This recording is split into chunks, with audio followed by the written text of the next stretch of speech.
Hey guys, alright. It is rainy and wet here today, but I wanted to go through how I set up my sound system in the Miata. So we've got lots of stuff on the mechanically hooking it up, but I want to go through tuning it because this seems to stump some people. So this will be fairly applicable for if you're running basically the exact same system that we install in people's cars.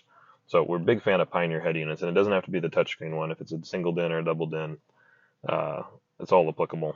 Um, and the camera is getting really foggy. Hang on. That's much better. Okay.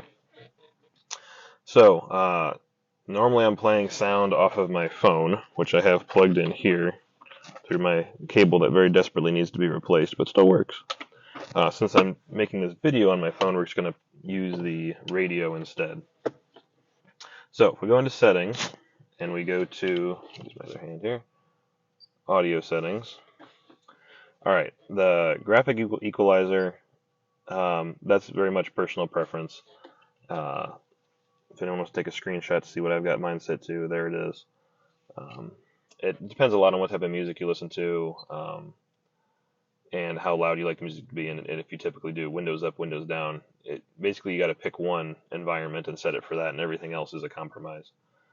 On our balance, I have it moved forward to the front.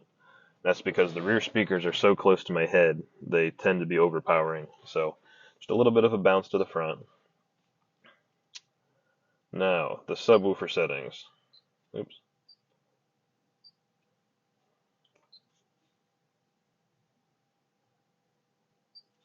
Alright, I have them set on reverse phase. The low pass filter is on. Get closer here. Okay, try to see. And I have them set to 125 hertz with a negative 12 dB slope. And you can see if I flip through here, that's the subline. That is my front speakers, and that's my rear speakers. A little bit of a crossover in the middle. This seems to sound good. I'm not an audio or a musician or anything by any stretch of the imagination, so this is what sounds good to me. And I haven't had anybody else who's gotten in here complain about it, so I'm assuming it's halfway decent. So this is where we have all of our high pass filters and low pass filters set. You can mess around with these a little bit depending somewhat on what type of music you're sending through. That can change.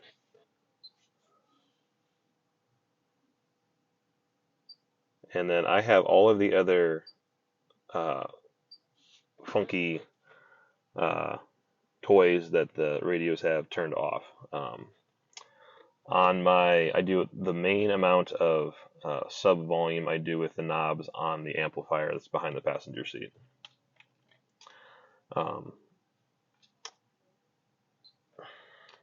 Now, I don't have an antenna on my car, so the radio is just static.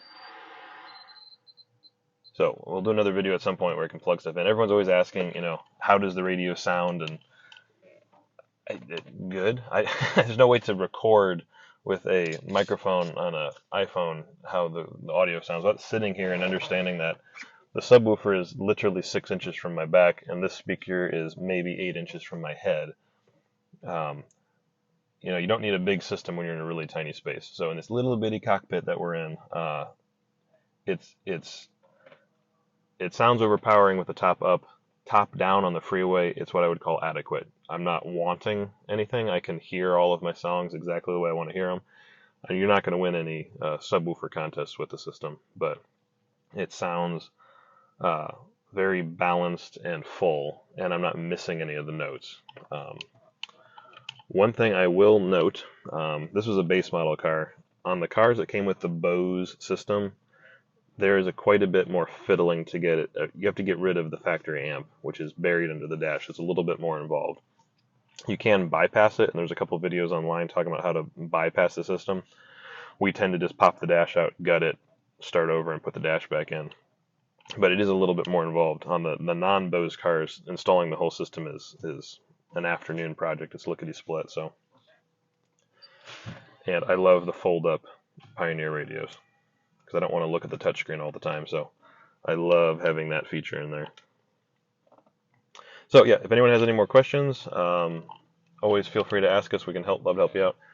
Uh, every time we've installed one of these systems, there is no rattles, there is no vibrations. So if you're having that, then something's not quite right. So give us a call and we'll help you troubleshoot it.